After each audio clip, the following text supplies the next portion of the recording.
नमस्कार, मैं हूँ संजय शर्मा। आप देख रहे हैं 4 पीएम न्यूज़ नेटवर्क। एक गाना आपको याद होगा, बड़ा चर्चित गाना था अपने ज़माने का। दुश्मन ना करे दोस्त ने वो काम किया है, उम्र भर का गम हमें इनाम दिया है। कुछ ऐसा ही हुआ कि जब ट्रंप ने अचानक अपने मोदी जी के वो खुलासे कर दिए जो किसी ने कल्पना नहीं की थी।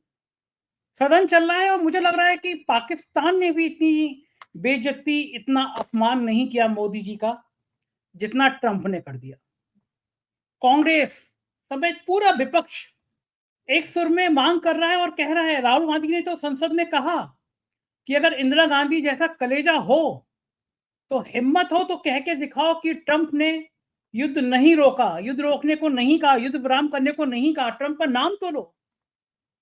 और वो 56 इंच वाले अपने प्रधानमंत्री जी, पता नहीं कौन सी ऐसी नस, कौन सी ऐसी कमजोरी ट्रंप के हाथ में है कि वो ट्रंप का टा भी नहीं बोल पा रहे। लोगों ने कहा भी ऐसी कौन सा मुद्दा है, ऐसी कौन सी बातचीत है, ऐसी कौन सी कमजोरी है कि आप ट्रंप का नाम नहीं ले पा रहे। राज्यसभा के सांसद हैं मनोज झा, बड़े मुखर सांसद हैं। उन्होंने तो एक नया ही फार्मूला पेश कर दिया। उन्होंने कहा कि हाउस में हमको ट्रंप के खिलाफ निंदा प्रस्ताव पास करना चाहिए। कहना चाहिए कि भारत के और भारत के प्रधानमंत्री के खिलाफ पूरी दुनिया में अमेरिका के राष्ट्रपति झूठ फैला रहे हैं, गलत फैला रहे हैं, अपमानित कर रहे हैं, इसलिए निंदा प्रस्ताव लाना चाहिए। बात कायदे की है। कल प्रधानमंत्री ने कहा और आज ट्रंप ने फिर तीसरी बार कह दिया कि मैंने युद्ध विराम कराया, मैंने युद्ध रोका। अब ये कोई 8वें 10वें क्लास के स्कूल के बच्चे नहीं है जो एक दूसरे पे ऐसे आरोप प्रत्यारोप लगाएं। दुनिया के सबसे ताकतवर देश कहा जाता है अमेरिका, उसके राष्ट्रपति हैं। और भारत दुनिया का सबसे बड़ा लोकतांत्रिक देश है, उसके प्रधानमंत्री हैं नरेंद्र मोदी। और नरेंद्र मोदी जी ने तो कमाल कर दिया था। अमेरिका गए थे और उन्होंने कहा था अब की बार ट्रंप सरकार, ऐसा नारा लगा दिया था। आज तक भारत के किसी प्रधानमंत्री ने किसी दूसरे देश में जाके उसके चुनाव में हस्तक्षेप नहीं किया, लेकिन हमारे प्रधानमंत्री जी ने वो मर्यादाएं, वो नैतिकता की भी सीढ़ी पार कर ली अपनी दोस्ती के लिए। और मोदी जी कहते करते कहा करते थे कि मेरे दोस्त ट्रंप, लेकिन अचानक मेरे दोस्त ने ट्रंप ने पीठ में मोदी जी के भरे सदन में वो छुरा मारा है कि प्रधानमंत्री जी शायद आने वाले बहुत सालों तक इसका दर्द महसूस करते होंगे। अब से कुछ घंटे पहले घोषणा हुई, ट्रंप ने अनाउंस किया है कि भारत पर 25% टैरिफ लगा दिया जाएगा। अब ये हाउस चल रहा है, लगातार लोग ट्रंप पर हमला बोल रहे हैं। इसी बीच में ट्रंप ने यह अनाउंस कर दिया कि भारत पर 25% टैरिफ लगाया जाएगा। अगर रूस से हथियार खरीदे तो जुर्माना भी लगाया जाएगा। 1 अगस्त से ये नियम लागू होंगे। मैं आपको खबर पढ़ के बता रहा हूं, जो खबर आए हैं, खबर आ रही है, उस खबर के मुताबिक सब लोगों में अचानक शॉक्ड हो गए कि किसी को अंदाजा नहीं था कि हाउस चल रहा होगा, लोकसभा चल रही होगी, राज्यसभा चल रही होगी। इस बीच में ट्रंप ऐसा अनाउंस कर देंगे। खबर है कि ट्रंप ने भारत पर 25% टैरिफ लगा दिया है। 1 अगस्त से लागू होगा। इससे पहले अमेरिका ने भारत के साथ ट्रेड डील करने की इच्छा जाहिर की थी, लेकिन किन्हीं कारणोंवश ये डील पूरी नहीं हो पाई। भारत पर टैरिफ का कारण रूस के साथ ऊर्जा और अन्य सैन्य समझौते को माना जा रहा है। ट्रंप का कहना है कि भारत रूस से तेल और हथियार खरीद रहा है, इसलिए कार्रवाई जरूरी है। वहीं ट्रंप ने भारत पर निशाना साधा है। उन्होंने कहा कि भारत बहुत ज्यादा टैक्स लगाता है, व्यापार में ये मुश्किल पैदा करता है। ट्रंप ने यह भी कहा है कि रूस से ऊर्जा और हथियार खरीदने के लिए भारत को अतिरिक्त जुर्माना भी देना होगा। और सोशल मीडिया पर पोस्ट में लिखा, याद रखें भारत हमारा दोस्त है, लेकिन सालों से हमने उसके साथ बहुत कम व्यापार किया है, क्योंकि उनके टैरिफ बहुत ज्यादा हैं, दुनिया में सबसे ज्यादा, और उसके पास किसी भी देश के लिए तुलना में सबसे ज्यादा मुश्किल और खराब गैर मौद्रिक व्यापार सुविधाएं, बाधाएं हैं। ये भी इन्होंने एक डायलॉग बोल दिया कि सबसे ज्यादा हमारे यहाँ खराब गैर मौद्रिक व्यापार बाधा है। इसका मतलब भारत में व्यापार करना बहुत मुश्किल है। अब भारत को ये देखना होगा कि अब वो ट्रंप का कैसे कैसे करें, कैसे बचाव करें, क्योंकि हाउस चल रहा है, लोग ट्रंप को लेकर तरह तरह के हमले कर रहे हैं। तो मैं आपको सीधे नागपुर ले चलता हूँ। एक फॉर्च्यून मैगजीन के भूतपूर्व जर्नलिस्ट हैं, बहुत अच्छे व्यापार की उनको बहुत अच्छी जानकारी है, राजीव रंजन जी। मैं उनके पास चलता हूँ, उन्होंने अब अध्ययन भी किया है, इस बारे में लेख भी लिखे हैं, और पूछता हूँ इसके अंजाम क्या-क्या होंगे, क्या-क्या नतीजे होंगे। बहुत-बहुत स्वागत है राजीव भाई आपका। ट्रम्प चचा ने मोदी जी को वो थपेड़ा मारा है कि मोदी जी कह रहे होंगे इतना नुकसान तो पाकिस्तान ने भी नहीं किया। दोस्त दोस्त ना रहा, प्यार प्यार ना रहा, गाना याद आ रहा है मोदी जी को आज, हर हालत में याद आ रहा होगा। लेकिन भारत के लिए क्या-क्या बाधाएँ आएँगी? आज सुबह ही खबर आई थी कि रुपया और डॉलर के मुकाबले में 87 क्रॉस कर गया। ये लिमिट है। तो 60 और 65 आता था तो मुझे अभी तक याद है बीजेपी के नेताओं के बयान कि ये रुपया नहीं गिर रहा, प्रधानमंत्री की इज़्ज़त गिर रही है, सरकार की इज़्ज़त गिर रही है। इस तरह के डायलॉग बीजेपी बोलती थी जब विपक्ष में है। अब तो रुपए के ने गिरने ने अपनी हदें पार कर ली हैं, इतना ज़्यादा रुपया गिरा है। और अब ये खबर आ रही है कि 25% टैरिफ भारत में लगा दिया गया है। जुर्माना भी होगा अगर रूस से हथियार खरीदेंगे तो। मुझे ज़रा समझाइए, मेरे दर्शकों को समझाइए इसका प्रैक्टिकल अर्थ क्या है? भारत को कितना बड़ा झटका माना जा सकता है इसको? क्या इसके नतीजे होंगे? संजय जी, बहुत अच्छा सवाल है आपका। देखिए, इसके काफी सारे मल्टी डायमेंशनल इम्प्लीकेशंस हैं। सबसे पहला तो ये कि ये पहला अमेरिका ने या ट्रंप एडमिनिस्ट्रेशन ने किसी राष्ट्र के ऊपर में पेनल्टी लगाया है रशिया से किसी भी तरीके का व्यापार करने के लिए। इसके पहले किसी भी राष्ट्र के ऊपर में इस तरीके का प्रतिबंध पेनल्टी नहीं लगाया गया जो इंडिया के ऊपर में अब लगेगा। दूसरा जो सबसे बड़ा इसका जो दुष्परिणाम होने वाला है वो ये है कि जापान हो गया, वियतनाम हो गया, इंडोनेशिया हो गया, ये सब जो साउथ ईस्टर्न आसियान कंट्रीज जो हैं प्लस जापान, इन कंट्रीज के ऊपर में जो टैरिफ का रेट है वो 20% से कम है। ओके, और हमारे ऊपर में 25% लगाया गया है। तो ये सारी कंट्रीज जो हैं इनमें जो प्रोडक्ट बनेंगे वो इंडियन प्रोडक्ट से काफी ज्यादा कॉम्पिटिटिव रहेंगे। इंडिया में 25% लगा है। जो 2 अप्रैल को लिबरेशन डे के दिन जो ट्रंप ने अनाउंस किया था इंडिया के ऊपर में टैरिफ, वो 26% था। और उस टाइम में सब लोग जो है बोल रहे थे कि ये मोदी जी का जादू ही है कि इंडिया के ऊपर में टैरिफ जो है वो जापान और कोरिया और इन सबसे कम लगा है, इंडिया के ऊपर में सॉरी आसियान कंट्री इन सबसे कम लगा है। अब नजर आ रहा है जब फाइनल ये लिस्ट आ रही है कि भाई इंडिया पे 25% प्लस पेनल्टी। अब पेनल्टी का नंबर जो है वो अभी तक अनाउंस नहीं किया गया। वो 200% हो सकता है, 300% हो सकता है, मालूम नहीं, क्योंकि 400% जो है वो बोला था ट्रंप ने शुरुआत में वही 2 अप्रैल को कि जो भी रशिया के साथ में ट्रेड करता हुआ नजर आएगा हम 400% तक का उसके ऊपर में पेनल्टी लगा सकते हैं। तो अब ये पेनल्टी के रेट्स अभी पता नहीं है, इसलिए कुछ बोल नहीं सकते। पर इंडिया जो तेजी से एक अल्टरनेटिव के रूप में डेवलप हो रहा था चाइना का, मोबाइल फोन हो या इलेक्ट्रॉनिक गुड्स हो, तमाम तरीके की अमेरिकन कंपनीज जो हैं, जो एप्पल टाइप की, टेस्ला टाइप, जो सोच रही थी कि या कर चुकी थी ऑलरेडी इंडिया में मैन्युफैक्चरिंग बेस्ड सेटअप, वो सारी कंपनीज अब जो है थोड़ी सी झिझकेंगी। अब मुझे नहीं लगता है कि इंडिया में मैन्युफैक्चरिंग आएगा। तो ये तीसरा सबसे बड़ा जो है वो नुकसान है। चौथा, जो ट्रंप ने कहा कि इंडिया का जो एमएफएन रेट है, मोस्ट फेवर्ड नेशन रेट, वो सबसे ज्यादा है। 17% का एमएफएन रेट है इंडिया का, जबकि यही अमेरिका का जो है वो 2.5 से 3% है। देखिए, MFN most favoured nation rate जो होता है वो रेट होता है जो डब्ल्यूटीओ कंट्रीज एक दूसरे के ऊपर में लगाती हैं यदि वो किसी एसोसिएशन का पार्ट नहीं है। जैसे आसियान हो गया एक ट्रेड एसोसिएशन, नाफ्ता जो बिल क्लिंटन के टाइम में हुआ था वो था एक ट्रेड एसोसिएशन। तो ये ट्रेड एसोसिएशन के बाहर जो कंट्रीज रहती हैं वो एक दूसरे के ऊपर में जो लगाती हैं एवरेज, वो एमएफएन रेट कहलाता है। वहीं प्रेफरेंशियल रेट्स भी रहते हैं जो ये एक दूसरे के ऊपर में जो एसोसिएशन के जो पार्ट्स रहते हैं, कंट्रीज जो उसका भाग रहती हैं, वो एक दूसरे के ऊपर में लगाती हैं। तो अलग अलग टाइप के इस तरीके के रेट्स होते हैं। एमएफएन टैरिफ होता है, प्रेफर्ड ये प्रेफरेंशियल टैरिफ होता है, बाउंड टैरिफ होता है। तो खैर वो सब टेक्निकल पार्ट्स में मैं नहीं जाता हूं ताकि दर्शक कंफ्यूज ना हो। परंतु ये जो टैरिफ आया है ये राजनीतिक करियर मोदी जी के लिए सबसे ज्यादा उनके राजनीतिक करियर में एक तरीके से तूफान लेके आने वाला है, क्योंकि वैसे ही मोदी जी के ऊपर में चारों तरफ से जो है वो प्रहार हो रहे हैं कि वो बार बार डोनाल्ड ट्रंप ने जो है ये कहा कि मैंने ट्रेड का जो है कैरेट दिखा के ट्रेड के जरिए जो है, ट्रेड का खौफ दिखा के जो है भारत और पाकिस्तान को सीज फायर करने के लिए लगाया। अब जो है हम देख रहे हैं कि भाई किसी भी तरीके से भारत को कोई रियायत ही नहीं मिली।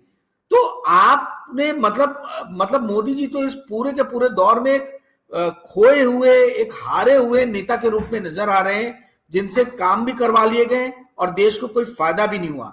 आप ये समझिए संजय जी, ये बहुत इंपॉर्टेंट है, मेरे प्यारे 4PM के दर्शकों ध्यान से सुनना।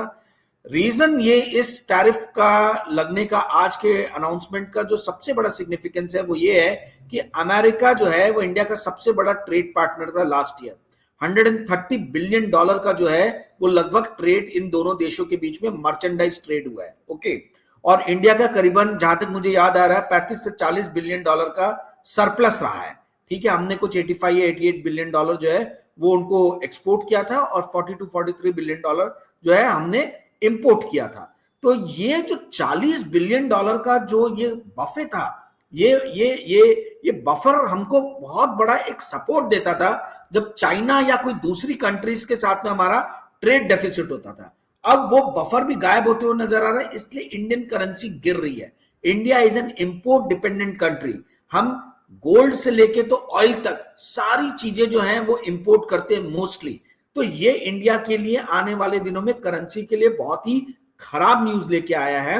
और जो इंडिया एक ऑल्टरनेटिव के रूप में आ रहा था चाइना के, फार्मा का फील्ड हो, इलेक्ट्रॉनिक का फील्ड हो, ऑटोमोबाइल का फील्ड हो, ऑटोमोटिव पार्ट्स का फील्ड हो, जो ये सारी कंपनीज, अमेरिकन और यूरोपियन कंपनी सोच रही थी कि हम थोड़ा डाइवर्सिफाई करें, चाइना से बाहर कहीं अपना मैन्युफैक्चरिंग बेस सेटअप करें, वो सारे के सारे अब पीछे हट जाएंगे और सोचेंगे इससे रोजगार सृजन में भी जो है भारत के बहुत बड़ी दिक्कत आने वाली है। जी संजय जी। अच्छा राजीव जी, कारण क्या होगा? ट्रंप इतना नाराज क्यों है? प्रधानमंत्री ने कल संसद में बड़ी बड़ी बातें करी, ये देश को बताने की कोशिश करी कि कभी अमेरिका ने कुछ नहीं किया युद्ध विराम में, और उसके 24 घंटे के अंदर ट्रंप ने 30वीं बार कह दिया कि युद्ध विराम तो मैंने ही कराया था, मैंने व्यापार की धमकी दी थी। तो क्यों नाराज हैं मोदी जी से वो इतना कि हमारे भारतीयों को हथकड़ी बेड़ी लगा के भेजते हैं, फिर ऐसी ऐसी बातें करते हैं, 30 बार कहते हैं मैंने युद्ध रुकवाया।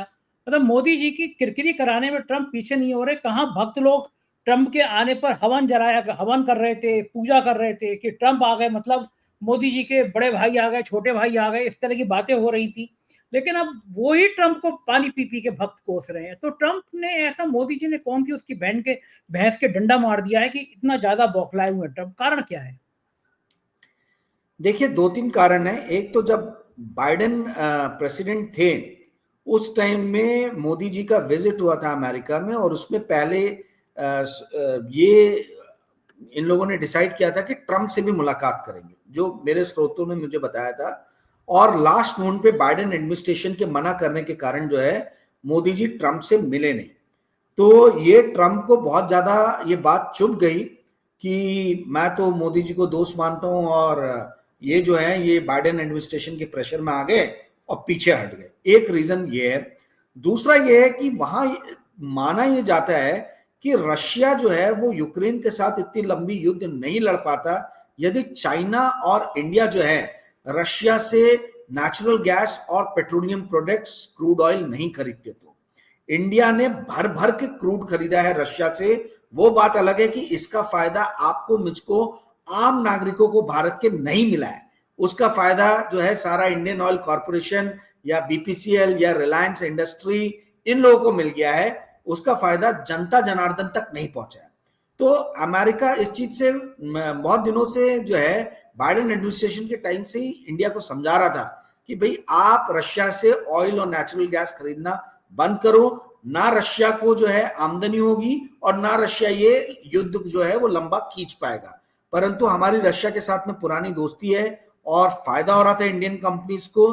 तो मोदी जी ने बोला कि नहीं, कम वॉट में हम जारी रखेंगे, और हमने सस्ते दामों पे जो है क्रूड और पेट्रोलियम प्रोडक्ट्स खरीदे और इसी के जो है फाइनल प्रोडक्ट जो है रिफाइन करके बनाए यहां और यूरोप को महंगे दामों पे बेचे। तो इंडिया की कंपनी रिलायंस इंडस्ट्री जैसे देख लीजिए, इन्होंने भर भर के पैसा बनाया। इनके एक एक क्वार्टर का प्रॉफिट 20-20 हजार करोड़ हुआ है। तो यूरोपियन कंट्रीज और अमेरिका को समझ में आया कि ये उनके बनिस्पत जो है भारत की कंपनीज जो है ये खूब प्रॉफिट कमा रही है। ठीक है, तो इस चीज की कहीं नाराजगी, कहीं गुस्सा उनके अंदर में था। ये दूसरा रीजन है। तीसरा रीजन देखिए स्वाभाविक भी है कि भारत का वाकई में जो टैरिफ है, भारत की जो इकोनॉमी है आज भी क्लोज्ड है एक तरीके से समझे।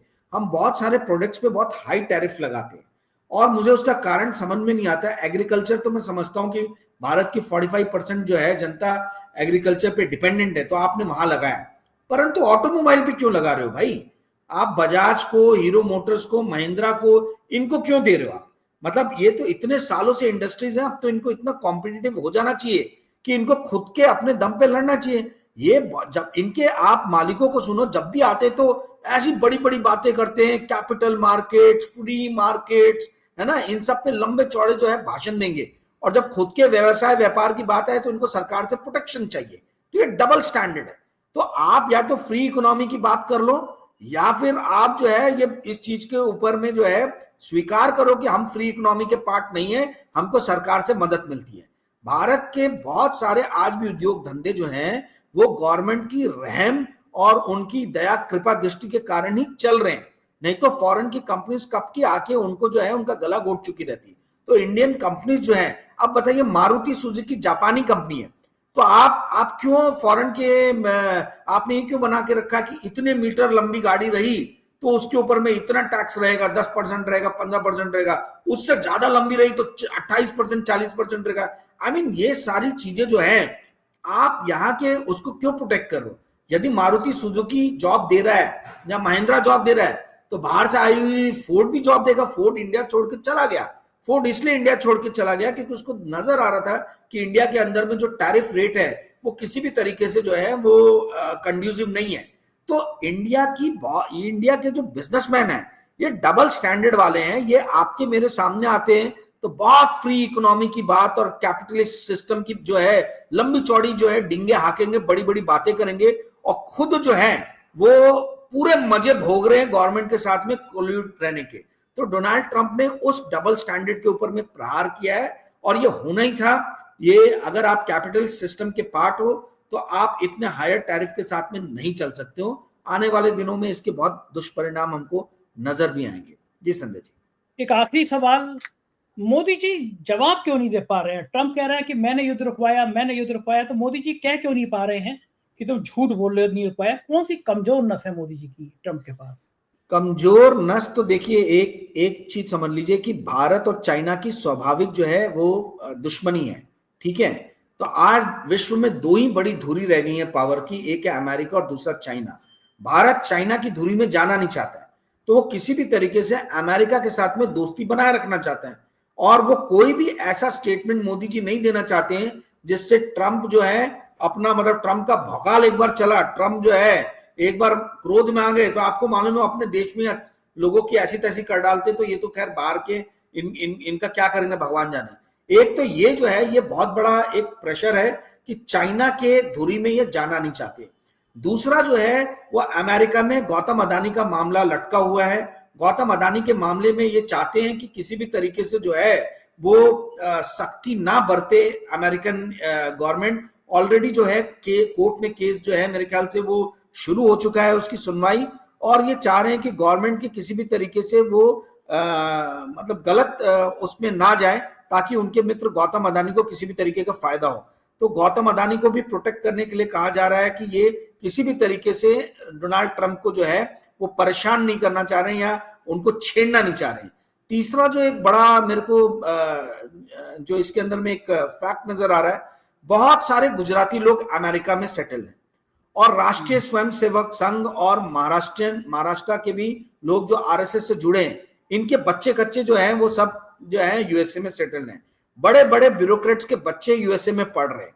तो जो नरेंद्र मोदी का जो एक कोर क्लब है, जो उनको सपोर्ट करने वाले लोग हैं, चाहे वो गुजराती बिजनेसमैन हो, चाहे वो आरएसएस के या आरएसएस से जुड़े हुए लोग हों, चाहे ब्यूरोक्रेट्स हों, स्ट्रॉन्ग ब्यूरोक्रेट जो मोदी जी का गुणगान करते रहते हैं और उनकी पॉलिसीज जो है वो फैलाने में दिन रात काम करते हैं, इनके बच्चे, इनके रिश्तेदार अमेरिका में हैं। आप समझ लीजिए कि इन्होंने एक तरीके से अपने बच्चों को गिरवी रख दिया अमेरिका के पास में, क्योंकि कोई किसी के साथ भी लड़ ले, अगर आपका बच्चा जो है वो दुश्मन के हाथ में चला गया तो आप नरम हो ही जाओगे।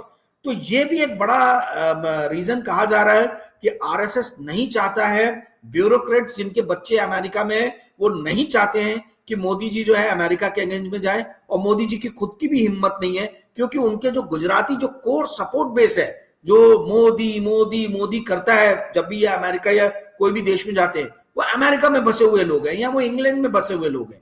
तो ये उनका कोर सपोर्ट बेस जो चंदा देता है, जो हर जगह घूम घूम के मोदी मोदी करता है, वो सपोर्ट बेस कहीं तकलीफ में ना जाए।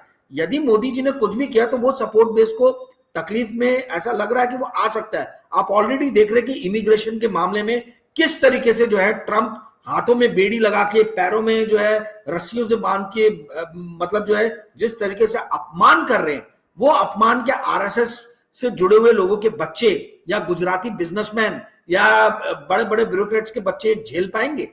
तो ये उस चीज से भी बचना चाह रहे हैं। ये उनकी एकदम एक सॉफ्ट नब्ज है, गौतम अदानी की तरह ये एक उनकी दुखती नब्ज है, उस नब्ज को वो बचाना चाह रहे हैं। जी संजय जी। बहुत बहुत शुक्रिया राजीव जी, आपने इतनी बातचीत की, बात बताया, थैंक यू भाई। तो आप सुन रहे थे कि अमेरिका आखिर भारत के साथ ये व्यवहार कर क्यों रहा है। राजीव रंजन ने बताया कि कौन कौन सी दुखती नस हैं जो अमेरिका दबा रहा है। बड़ा सवाल यह है कि मोदी जी अब कब तक सहेंगे? देश का आर्थिक ढांचा चरमरा जाएगा क्या? अभी भी अमेरिका को जवाब देने का वक्त नहीं आया। आप क्या सोचते हैं? अपनी राय कमेंट बॉक्स में बताइएगा। चैनल को सब्सक्राइब और ज्वाइन करिएगा। बहुत बहुत शुक्रिया, थैंक यू।